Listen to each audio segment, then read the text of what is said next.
Vamos fazer um tambor do mar?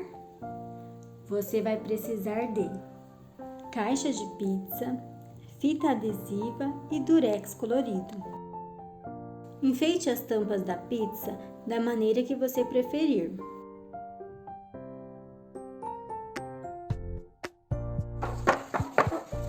Minha mão tá mais colorida.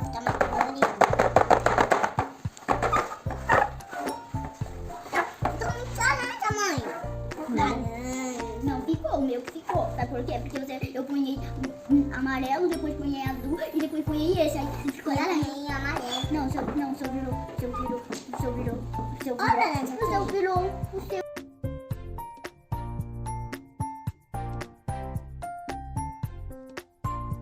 Coloque feijão, arroz ou milho de pipoca, ou o grão que você preferir.